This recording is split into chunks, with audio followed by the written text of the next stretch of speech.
Let's talk about what some people call one of the most creative ideas in machine learning.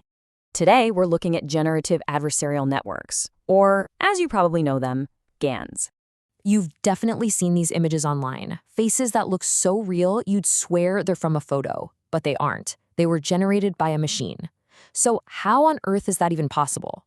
How can a machine dream up a face of a person who has never existed? Well, the secret isn't some kind of magic. It's actually a competition. And by the end of this, you're going to understand the surprisingly elegant game that makes this all work. All right, let's get right into it. The whole idea behind GANs is this concept of an adversarial game, of learning through competition. To really get the intuition, let's just forget about neural networks for a minute. Instead, let's think about a simple analogy, a game between a money counterfeiter and a cop.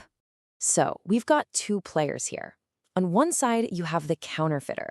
Their only goal is to print fake money that is absolutely perfect, so good that it's impossible to tell it's fake. And on the other side, you have the cop. Their job is to become a master at spotting fakes, no matter how good they are. Now, here's how they both improve. The counterfeiter makes their first fake bill. The cop takes one look and says, "Nope, this is fake. The texture is all wrong." So the counterfeiter takes that feedback, goes back, and tries again. This time the cop says, "Okay, the texture is better, but the watermark is off." This cycle goes on and on. With every single round, the counterfeiter's fakes get better, and the cop's ability to spot them gets sharper. And that's the whole point. The competition itself is the engine for improvement. The cop's feedback is exactly what the counterfeiter needs to learn. Over time, this constant back and forth forces the counterfeiter to become a master forger. Okay, let's bring this idea back into the world of neural networks. Our two players, the counterfeiter and the cop, get new names, the generator and the discriminator. The generator is our counterfeiter. It's a neural network that starts with a bunch of random noise. Think of it like digital static. And its job is to learn how to shape that noise into something new and synthetic, like an image of a face. And the discriminator is our cop. This is another neural network, but its job is a lot simpler. It's a classifier. It just looks at an image and has to make one decision. Is this a real photo from our training data, or is this a fake one made by the generator? So how do these two networks actually connect and train together? The architecture is actually quite beautiful. Let's walk through the training loop step by step. First, we take a vector of random numbers and feed it into the generator.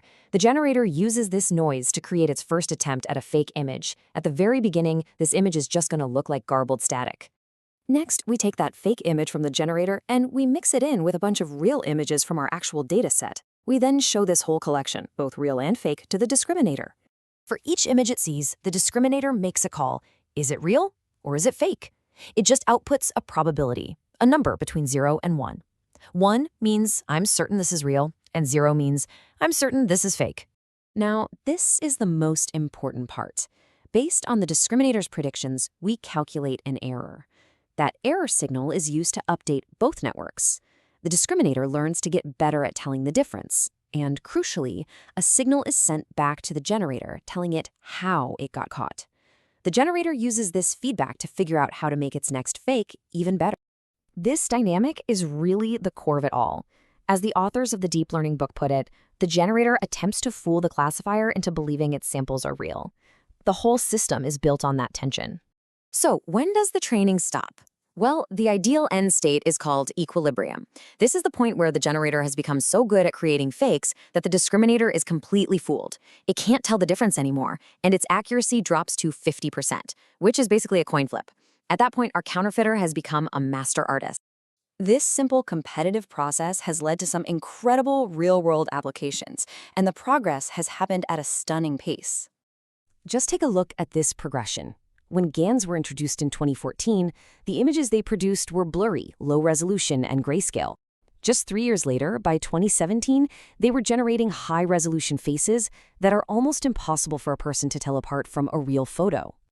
So why do engineers and scientists care about GANs? Well, they're used for all sorts of things beyond just faces. They're used for image-to-image translation, like turning a summer landscape into a winter one. They're used for data augmentation, creating more training data when you have a small data set.